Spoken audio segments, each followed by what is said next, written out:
रहस्यमयी गुफा और बुद्धिमान कारीगर की कहानी। बहुत समय पहले विंध्य पर्वतों के पास बसे एक छोटे से नगर में माधव नाम का एक कारीगर रहता था।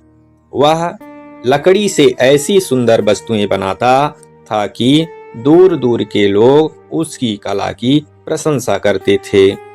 माधव मेहनती था, लेकिन उसकी सबसे बड़ी कमजोरी यह थी कि वह अपनी हर बात दूसरों को बता देता था। गांव के लोग कई बार उसे समझाते, हर बात सबको नहीं बताई जाती, कुछ बातें समय आने तक गुप्त रखनी चाहिए। लेकिन माधव हंसकर बात टाल देता। एक दिन जंगल में लकड़ी खोजते समय माधव को एक पुरानी गुफा दिखाई दी।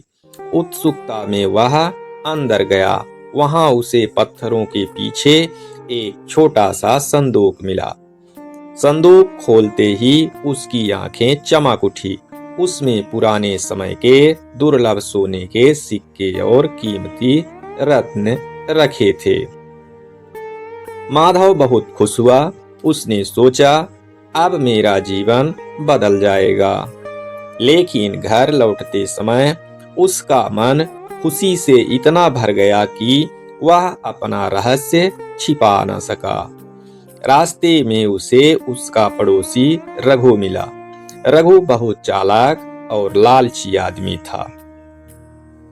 उसने पूछा, माधव, आज इतने खुश क्यों दिख रहे हो?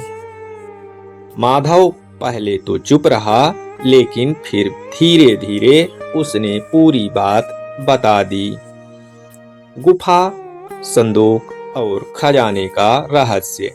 रघु के मन में लालच जाग उठा।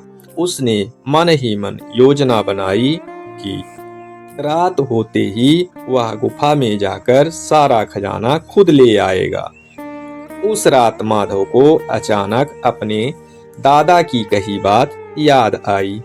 अपना भेद दूसरों को बताने वाला व्यक्ति अक्सर संकट को बुलाता है।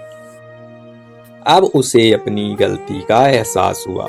वह समझ गया कि रघु निश्चित ही कुछ गलत करेगा। माधव तुरंत बुद्धि से काम लेने लगा।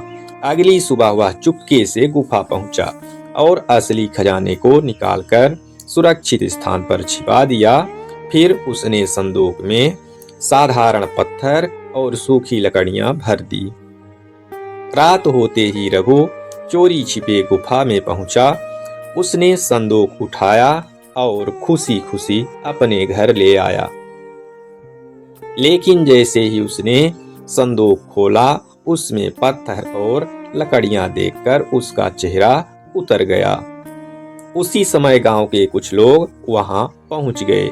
उन्हें पता चल गया कि रघु चोरी करने गया था। शर्म के मारे रघु सिर झुकाकर खड़ा रह गया।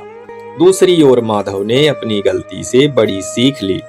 उसने निश्चय किया कि आगे से वह अपनी महत्वपूर्ण बातें किसी को बिना कारण नहीं बताएगा।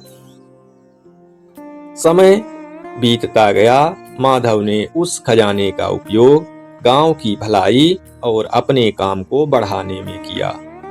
अब लोग उसकी कला के साथ साथ उसकी बुद्धिमानी की भी प्रशंसा करने लगे। कहानी से शिक्षा। अपना भेद हर किसी को नहीं बताना चाहिए। गुप्त बातों को समय से पहले प्रकट करने से संकट उत्पन्न हो सकता है। बुद्धिमानी और सावधानी से बड़े संकट से भी बचा जा सकता है। लालच अंत में व्यक्ति को अपमानित ही करता है। कहानी आपको कैसी लगी कमेंट कर जरूर बताएं। धन्यवाद।